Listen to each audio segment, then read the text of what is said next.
¿Qué tal amigos de Puntos y Comas? Nos da mucho gusto que nos acompañen en este segmento de información útil en el que documentamos asuntos de la vida pública con el propósito de que tengamos más elementos informativos de calidad para hacer un análisis que nos permita comprender sus repercusiones y hacia dónde se dirigen. De que va a haber reforma electoral, sin duda que habrá reforma electoral en lo que resta del periodo de gobierno de Claudia Sheinbaum Pardo. Lo que no está claro es si esto será antes de los comicios del 2027 o después de los comicios del 2027 para las elecciones presidenciales del 2030. Sin embargo, es evidente que la presidenta podría seguir en algunos casos la misma ruta o el caminito trazado en su momento por el expresidente López Obrador con respecto a una reforma muy profunda y de gran calado que modificaría sustancialmente la mayoría de las instituciones que se vinculan con los asuntos electorales del país. El expresidente Andrés Manuel López Obrador dejó la propuesta para reformar el Instituto Nacional Electoral y para la elección por voto popular directo de 7 consejeros que integrarían el pleno del organismo, una iniciativa que podría ser la base para la propuesta que, en el mismo sentido, hará la presidenta de la República, Claudia Sheinbaum Pardo, quien este martes 24 de junio del 2025 expresó su inconformidad por la forma como ese órgano colegiado ha abordado algunos asuntos importantes. Incluida en el paquete del Pacto por México, la reforma electoral del 2014 dio origen al nuevo Instituto Nacional Electoral y como concesión a la oposición, a cambio de que le aprobara la reforma energética, el gobierno de Enrique Peña Nieto entregó a los partidos PAN, PRI y PRD el control del Consejo General del nuevo organismo electoral nacional, en el que se repartieron los 11 consejeros por el método de cuates y cuotas. Esta reforma constitucional se aprobó el 13 de diciembre del 2013 por el Congreso de la Unión y se promulgó con su publicación en el Diario Oficial de la Federación el lunes 10 de febrero de 2014, y así se concretó esta reforma electoral en la cual los partidos políticos se apoderaron de 2 instituciones clave para la democracia en México: el Instituto Nacional Electoral y, por supuesto, el Tribunal Electoral del Poder Judicial de la Federación. El INE se extralimitó en decir que había votos que no deberían de haberse incorporado al resultado final de los comicios para renovar el Poder Judicial de la Federación. Esa es labor del Tribunal Electoral, no del INE. El tribunal tiene esa atribución, el Instituto Nacional Electoral no. Ahora quieren revisar quién sabe qué tantas cosas cuando no es su atribución. Esto que le acabo de leer es el reproche que la presidenta Sheinbaum Pardo le hizo al INE en su conferencia mañanera de este martes 24 de junio del 2025. Son un grupo de consejeros que no actúan buscando que se cumpla la voluntad del pueblo, que finalmente eso es la democracia, sino que tienen una posición política que se traduce en lo siguiente: todo lo que esté en contra del gobierno de la Cuarta Transformación hay que votar en contra, independientemente de cuál sea o qué se presente, reclamó la mandataria del país. Enseguida explicó Claudia Sheinbaum Pardo los alcances que podría tener su propuesta de reforma electoral. Está en mis 100 puntos una reforma electoral que hace falta y ya. En su momento la vamos a presentar, porque tiene que ver con la cantidad de recursos que se utilizan para el INE. 8,000 millones de pesos costó la elección ahora. La cantidad de recursos en las elecciones, la cantidad de recursos que tiene el INE, la cantidad de recursos que tienen los partidos políticos, también los plurinominales. Ustedes recordarán que aquí en Puntos y Coma vimos el asunto del financiamiento de los partidos políticos. Vimos el asunto también de los diputados y de los senadores plurinominales. 128 senadores, de los cuales 32 son de una lista nacional, que no son electos por nadie. Y lo mismo sucede en el caso de los diputados plurinominales, donde hay 200 diputados plurinominales por los que nadie vota de manera directa. Y además, el desmesurado financiamiento a los partidos políticos, que el año pasado, el año de las elecciones, fue de 10,444 millones de pesos.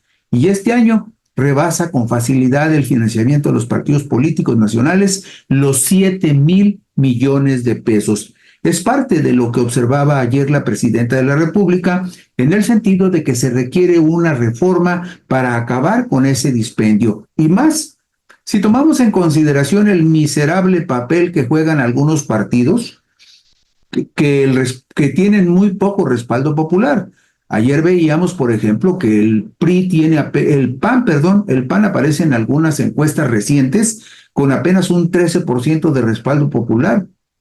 Y de ahí para abajo el resto de la oposición. Paquete en el que habría que incluir también al Partido Verde Ecologista de México y al Partido del Trabajo, que son rémoras que se cuelgan al partido Morena para seguir medrando con el presupuesto público. Pero vayamos a la diapositiva número 6.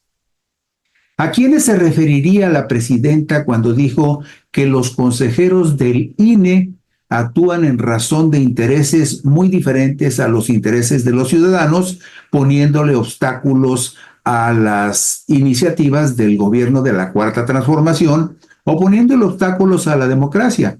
Ahí vemos en esta diapositiva número 6 quiénes fueron los consejeros del INE en funciones durante los comicios del 2 de junio del 2024 y que también organizaron los comicios para la renovación del Poder Judicial. Ahí vemos el caso del maestro Jaime Rivera Velázquez, quien fue electo en el 2017 como una clarísima cuota del Partido Acción Nacional. Vemos el caso de Beatriz Claudia Zavala Pérez, también electa en el 2017, como cuota del Partido de la Revolución Democrática. En la parte inferior izquierda vemos el caso de Carla Astrid Humphrey Jordan, quien siempre ha tenido una vinculación muy cercana con el Partido Acción Nacional, y en el extremo derecho de la parte inferior vemos a Dania Paola Rabel Cuevas, a quien se le vincula directamente como una cuota del PRI en el Instituto Nacional Electoral. Usted recordará seguramente que también se eligieron algunos consejeros en el año 2020. Norma Irene de la Cruz, Uc Kip Espadas, Martín Faz Mora y Carla Astrid. Ellos fueron electos en el 2020, ya durante la administración de el presidente López Obrador. Y en el 2023 llegaron al INE, llegó la nueva presidenta del INE, la que está actualmente, Guadalupe Tadei Zavala, y también llegaron en el mismo paquete Arturo Castillo Loza, Rita Bel López y Jorge Montaño Ventura. El asunto es que la presidenta dice, esos consejeros no están actuando en razón del interés del pueblo, aunque no fue específica en precisar a quiénes se refería. Por lo tanto, podemos imaginar, de acuerdo con la conducta y lo que los consejeros hacen y declaran, quiénes son aquellos que se oponen a que la democracia camine de manera razonable en el país. El reparto de los consejeros del Instituto Nacional Electoral fue documentado en su momento por diversos medios de comunicación, entre ellos el periódico Reforma, que el 4 de abril del 2014 publicó una nota firmada por Claudia Salazar y Leslie Gómez que señalaba lo siguiente. Y fíjese usted recordará y usted tendrá presente que Grupo Reforma es uno de los grupos editoriales más críticos del gobierno de la Cuarta Transformación de López Obrador y también del gobierno de Claudia Sheinbaum Pardo. Sin embargo, el 4 de abril del 2014 publicó una nota firmada por Claudia Salazar y Leslie Gómez que señala lo siguiente. La Cámara de Diputados resolvió la elección de los consejeros del Instituto Nacional Electoral mediante un acuerdo político de reparto de cuotas. Las tres principales fuerzas, PRI, PAN y PRD, avalaron a Lorenzo Córdoba en la presidencia del organismo y se repartieron las otras 10 posiciones del Consejo General del INE de forma proporcional. Agrega la misma nota de Reforma lo siguiente. Tras acordarse que ninguna bancada vetaría las candidaturas de los demás, PRI, PAN y PRD se repartieron las quintetas por periodo de ejercicio, es decir, se presentaron quintetas de candidatos para cada una de las consejerías en el Consejo General del INE.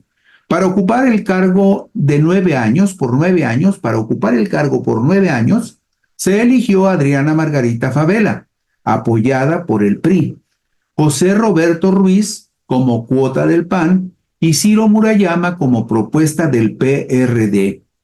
Para 6 años, el PRI se quedó con 2 propuestas, Marco Antonio Baños y Enrique Andrade.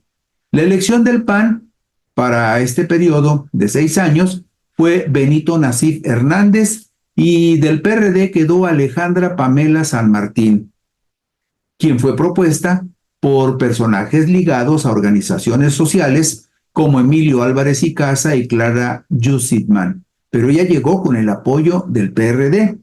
Para 3 años en el Consejo General, el PRI colocó a Beatriz Eugenia Galindo, Arturo Sánchez se confirmó como la propuesta panista y Javier Santiago Castillo completó la lista de los perredistas. Y vemos en la siguiente diapositiva, la número 9, vemos quiénes fueron los primeros 11 consejeros del nuevo Instituto Nacional Electoral y ahí ve usted el logotipo del partido que los apoyó y de los partidos de los cuales fueron cuotas en el Consejo General del nuevo Instituto Nacional Electoral, que nació marcado por los intereses de los 3 partidos predominantes en ese momento. Ahí vemos quiénes fueron propuestos como cuota del PRI, los 3 propuestos como cuotas del PAN, los 3 propuestos como cuota del PRD, y vemos a la derecha que Lorenzo Córdoba Vianello fue una propuesta del PRD que tuvo el respaldo del PAN y del PRI y quedó como presidente por un periodo de 9 años. Eso sucedió en el año 2014, de acuerdo con la información que publicó el 4 de abril del 2014 el periódico Reforma. 3 años después, el 31 de marzo del 2017, con el encabezado de siguiente, fíjese usted qué encabezado, repiten partidos cuotas en el INE. Y esta cabeza y esta nota publicada el 31 de marzo del 2017 fue una nota de los reporteros Claudia Salazar y Jorge Ricardo que se publicó también en el periódico Reforma. Se publicó en los siguientes términos. La Cámara de Diputados repitió el criterio de reparto de cuotas para nombrar a los nuevos consejeros del Instituto Nacional Electoral. Usted recordará, como ve en la diapositiva que está en pantalla, que hubo consejeros que nada más fueron electos para un periodo de 3 años. Estamos hablando de Beatriz Eugenia Galindo, de Arturo Sánchez Gutiérrez y de Javier Santiago Castillo. Bueno, pues ellos fueron relevados 3 años después y agrega la nota de Reforma lo siguiente.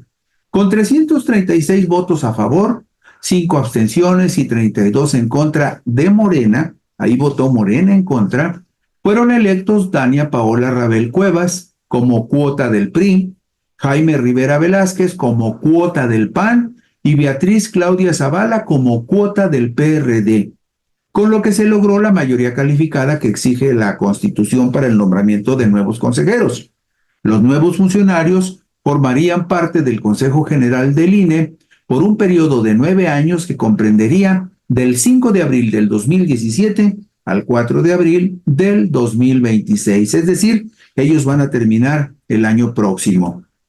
Y vemos en la diapositiva número 12 quiénes fueron los consejeros del INE que estuvieron en funciones durante los comicios del 1 de julio del 2018.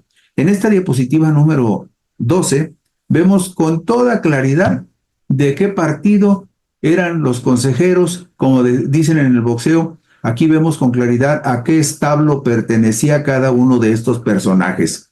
Los 3 de arriba, como usted ve, llegaron con el respaldo del PRD. Luego hay otros 4 que llegaron con el respaldo del PRI. Se suma Ciro Murayama como propuesta del PRD y son 4 propuestos por el PRI. 4 propuestos por el PRD, 4 propuestos por el PRI y 3 propuestos por el Partido Acción Nacional. Así quedó la alineación. Estos fueron los consejeros que manejaron la elección del 2018 y que no pudieron hacer mucho para desvirtuarla, porque la votación y los porcentajes en favor de López Obrador fueron realmente aplastantes. Pero desde ese momento puede usted ver con toda claridad cómo el Instituto Nacional Electoral estaba repartido por cuotas entre los partidos políticos.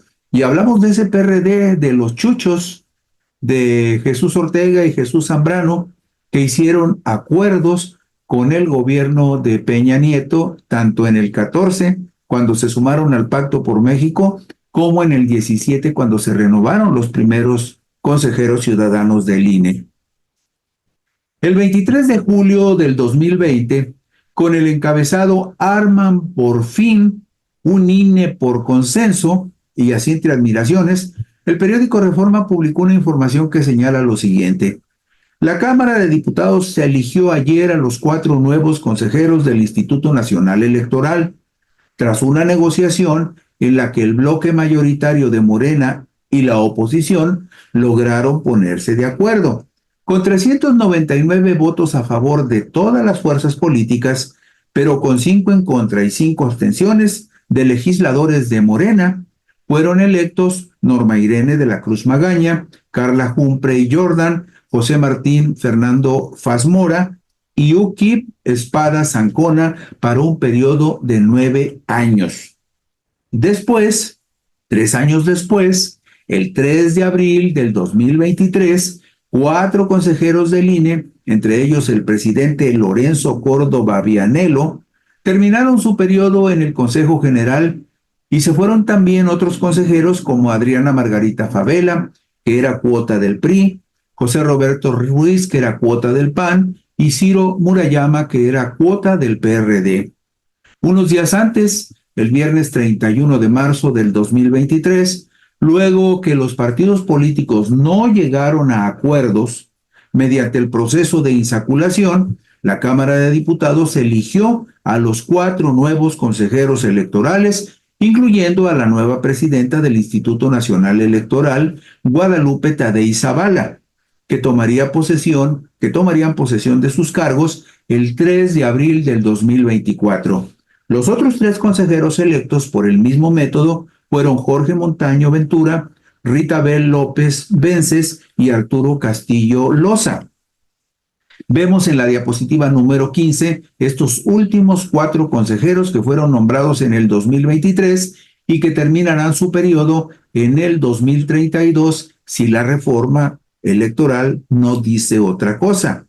Pero, ¿por qué estos consejeros fueron insaculados? Porque de acuerdo con lo que establece la Constitución, la Cámara de Diputados lanza la convocatoria para aquellos que quieran ser consejeros, pero es la Junta de Coordinación Política, es decir, donde están los coordinadores de todas las fracciones políticas en el Congreso, Morena, PAN, PRI, PRD ya no va a estar, Morena, PRI, PAN, Partido Verde, Partido del Trabajo, Movimiento Ciudadano. Los coordinadores de esas fracciones integran la Junta de Coordinación Política. Ahí hacen su enjuague entre los coordinadores y se ponen de acuerdo quiénes van a ser los candidatos finalistas. Una vez que se pusieron de acuerdo, ya presentan la lista de candidatos al Pleno de la Cámara de Diputados, donde se tienen que votar las 2/3 partes de los diputados presentes para aprobar los nombramientos que propone la Junta de Coordinación, que usualmente ya llega el asunto bien planchado al Pleno. En este caso, los integrantes de la Junta de Coordinación Política no se pusieron de acuerdo y entonces estos consejeros que usted ve en la pantalla llegaron al INE después de un proceso de insaculación. ¿Cómo se eligen actualmente? Bueno, se lo describo punto por punto. En el apartado A del artículo 41 constitucional, se establece el procedimiento que se utiliza actualmente para la elección de los consejeros. Señala que el consejero presidente y los consejeros electorales durarán en su cargo 9 años y no podrán ser reelectos. Serán electos por el voto de las 2/3 partes de los miembros presentes de la Cámara de Diputados mediante el siguiente procedimiento. Vemos en la diapositiva número 17 el paso número 1 que actualmente se tendría que aplicar para el nombramiento de consejeros electorales. Paso 1. La Cámara de Diputados emitirá el acuerdo para la elección del consejero presidente y de los consejeros electorales, que contendrá la convocatoria pública, las etapas completas para el procedimiento, sus fechas límites y plazos improrrogables, así como el proceso para la designación de un comité técnico de evaluación integrado por 5 personas de reconocido prestigio, de las cuales 3 serán nombradas por el órgano de dirección política de la Cámara de Diputados, se refiere a la Junta de Coordinación Política, y 2 serán nombrados por la Comisión Nacional de los Derechos Humanos. Esto lo vemos en la diapositiva 17. El órgano de dirección política de la Cámara de Diputados es la Junta de Coordinación Política, integrada por todos los coordinadores de las fracciones partidistas que están representadas en el Palacio Legislativo de San Lázaro. Dicho de otra manera, es aquí en la Junta de Coordinación Política donde se hacen todos los enjuagues para que los coordinadores se pongan de acuerdo, muchas veces incluso, como ha sucedido, con la reforma que mandó la presidenta Claudia Sheinbaum, donde decía, bueno, pues el nepotismo lo prohibimos a partir del 2027. Sin embargo, en la Junta de Coordinación Política del Senado, Adán Augusto López se puso de acuerdo con el coordinador de los diputados del Verde y decidieron enmendarle la plana a la presidenta y mandar la aplicación de la reforma contra el nepotismo del 2027 al 2030. Para eso sirve, entre otras cosas, la Junta de Coordinación Política, que también decide cómo se reparten el dinero que le es entregado al Poder Legislativo. Paso número 2 del procedimiento actual para la elección de consejeros electorales lo vemos en la diapositiva 18. ¿Qué dice este paso número 2? Bueno, el Comité Técnico de Evaluación recibirá la lista completa de los aspirantes que concurran a la convocatoria pública. Evaluará el cumplimiento de los requisitos constitucionales y legales, así como su idoneidad para desempeñar el cargo. Seleccionará a los mejor evaluados en una proporción de 5 personas por cada cargo vacante. A eso se refiere la palabra quintetas.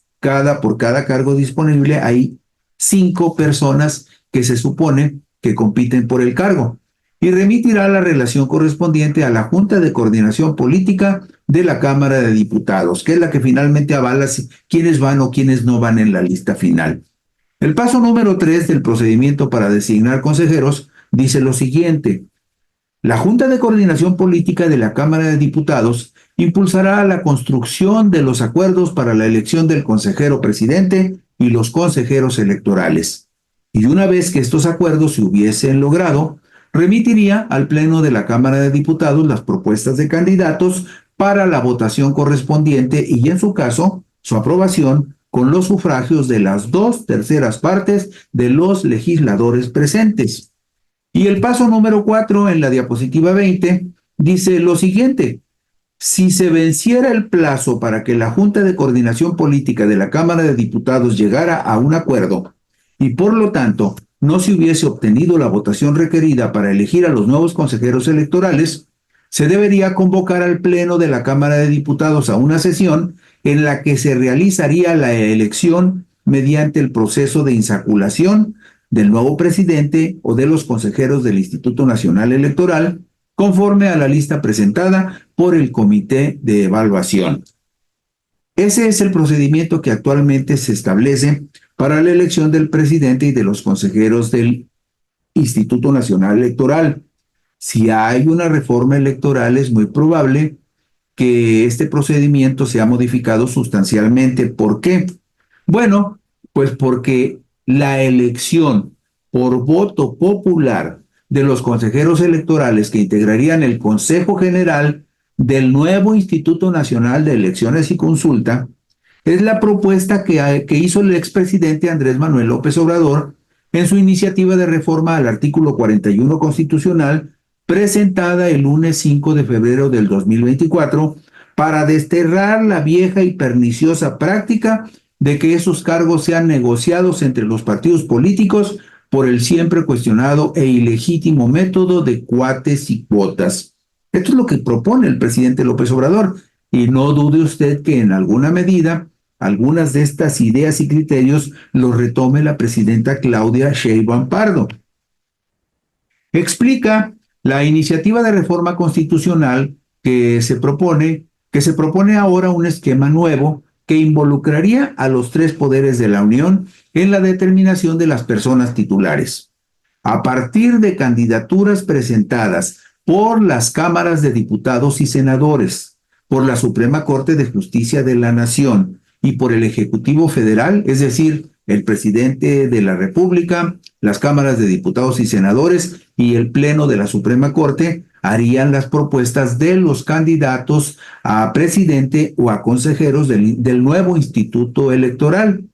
Se propone que el voto popular decida la integración del Consejo General del Instituto Nacional de Elecciones y Consulta. Dichos cargos serían ocupados por un periodo de 6 años improrrogables. La jornada para elegir por voto popular a las personas titulares de las consejerías del Instituto Nacional de Elecciones se celebraría el primer domingo de junio cada 6 años.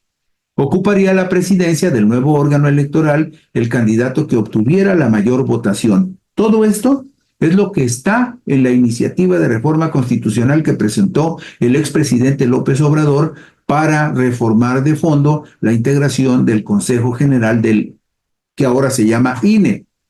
En la iniciativa de reforma de propuestas por el expresidente López Obrador, se señala que la Cámara de Diputados sería la responsable de emitir la convocatoria para la jornada electiva de los consejeros electorales del nuevo Instituto Nacional de Elecciones y Consulta. Cada uno de los poderes de la Unión postularía a 10 personas de manera paritaria, es decir, 5 mujeres y 5 varones, para la integración del Consejo General del Instituto Nacional de Elecciones. Sería el mismo Instituto Nacional de Elecciones el que organizaría estos comicios para su renovación. Esa es la propuesta que hizo el expresidente López Obrador. Es una propuesta que está en la Cámara de Diputados y es una propuesta que en su momento podría tomar, si así lo considerara, la presidenta Claudia Sheinbaum Pardo, que definitivamente está convencida, como seguramente millones de mexicanos, que hay que meterle la mano al Instituto Nacional Electoral para convertirlo en una institución diferente que a través del voto popular tenga el compromiso de responder y atender las expectativas que el pueblo tiene con respecto a una verdadera democracia. Y con eso terminamos hoy Puntos y Comas. Muchas gracias por la gentileza de su interés y atención. Buenas noches, descansen ustedes.